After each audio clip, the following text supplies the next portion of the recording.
kasi tayo nakikibaka? Upo ka nga muna. Alam mo, kaya tayo nakikibaka para maging boses ng mga nakakarami. Tingnan mo, yung kapaligiran natin, ang daming basura. Wala kasing nagkokolekta. So, pati yung patubig natin, di ba? Wala. Nakukulangan tayo. Kaya, kailangan natin ng pagbabago. Oo, Ja, alam ko naman yung tungkulin mo. Pero, alam mo din naman delikado ang papasukin mo, di ba? Oo, alam ko. Pero kung walang aaksyon, paano magkakaroon ng pagbabago? Pero, teka, di ba dati ka ring miyembro ng aktivista? Bakit parang nagbago ata ang pananaw mo ngayon?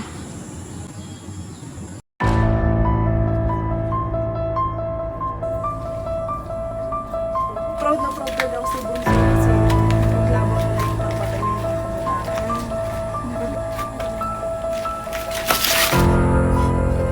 Ayoko, ayoko.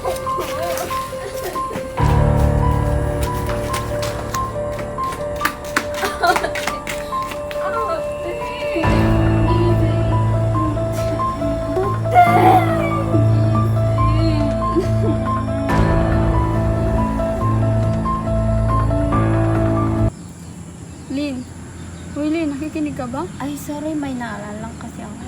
Ano ba yun? Mga anak, pasok na kayo. Halinin tayo at mag-almusal.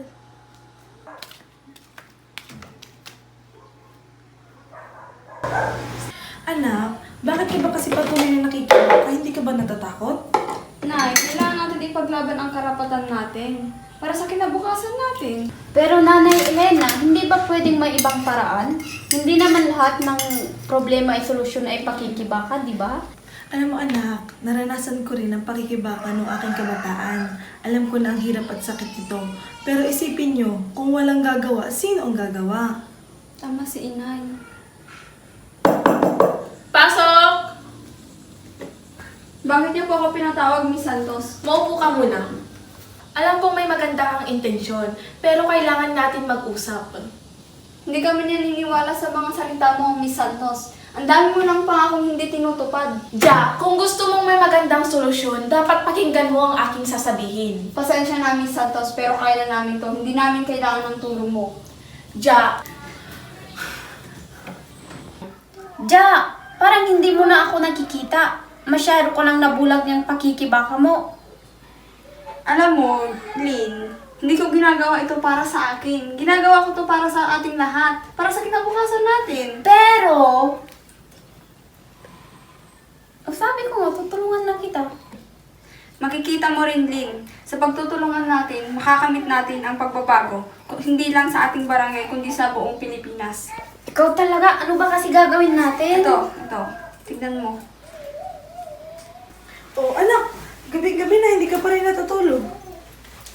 Ay, Nay. Tinatapos ko pa po kasi itong advocacy ko, Nay. Hindi ka ba napapagod na? Hindi po, Nay. Kasi po para po sa ating lahat ito. Alam mo anak, proud na proud ako sa'yo kasi gumagawa ka ng hakbang para makatulong ka sa ating bansa. Salamat, Nay. Pero nak, may iba tayo. Di ba nagpunta ka kay Miss Santos nung nakaraan? Ano nga palang pinag-usapan niyo? Oo, Nay. Sabi niya, tutulungan raw tayo. Eh, hindi ako naniniwala dun. Di ba? Ang dami na nga nilang pangakong hindi tinutupad. Alam mo anak, hindi lahat ng politiko ay korap. Gaya na lang ng tatay mo nung siya nabubuhay pa. Bakit hindi mo siya bigyan ng pagkakataon? Ba't hindi mo siya pakinggan? Baka siya pa ang makatulong sa'yo. Sige na anak, gabi na rin. Magpapahinga na ako. Sige, Good Nay. Sige, Nay. Good night, Nay.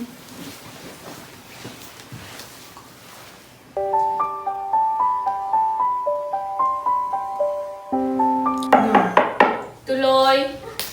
Miss Santos, nice po kayong makausap ni Miss Ja.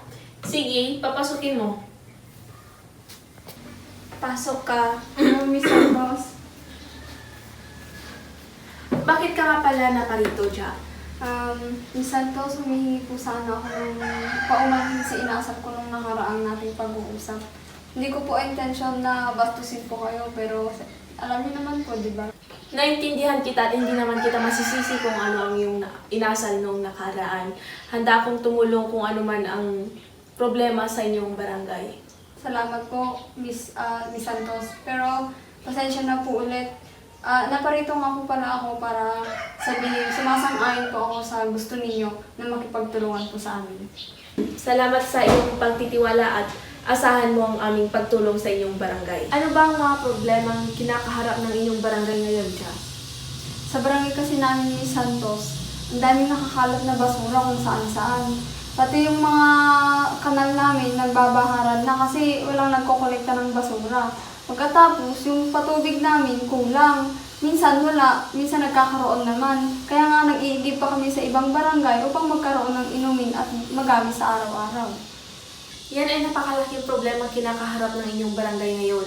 Dapat ay mas madaling masolusyonan natin ang problema na yan upang sa gayon ay maiwasan din natin ang pagkakasakit ng mga tao sa inyong barangay. Sang-ayon po ako doon, Miss Santos. Bukas, bumalik ka rito upang pagplanuhan nating maigi kung ano ang mga hakbang na ating gagawin upang sa gayon ay masolusyonan na natin ang inyong problema sa inyong barangay. Makakaasa po kayo, Miss Santos. Maraming salamat po. Walang anuman. Sige po, Miss Santos, mauna na po ako. Sige.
Santos, maraming salamat sa tulong nyo. Ang galing ko lang nagbago ng aming barangay.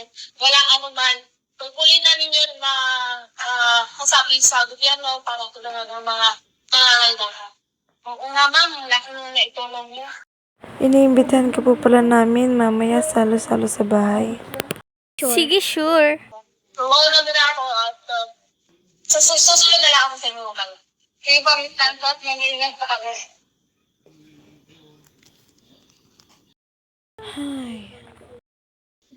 Ya, sorry nga pala kasi hindi tap niya walaan ko nga. Ayos lang yun, kabawa na. Oh, bakit parang malungkot ka? Hindi ka ba masaya? Bago na ang atong barangay? Hindi eh. Naalala ko lang kasi ang kapatid. Kaya ako tumitig sa pag-isigista. Kasi namatay yung pagpipagran.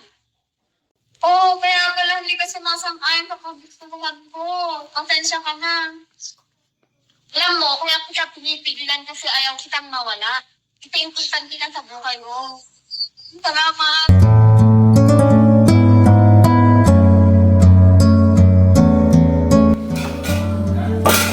Alam mo anak, proud na proud ako sa'yo kasi sa dami mong tinulong sa ating komunidad. Ang laki ng pinagbago ng komunidad natin dahil sa tulong mo. Sa'yo din, Miss Santos, maraming salamat sa tulong mo. Alam mo na, hindi ko ito magagawa kung wala ang tulong ni Miss Santos. Kaya, salamat Miss Santos. Kasi hindi ako naniwala sa inyo muna. Pero ngayon, dahil na ang pinagbago ng ating komunidad,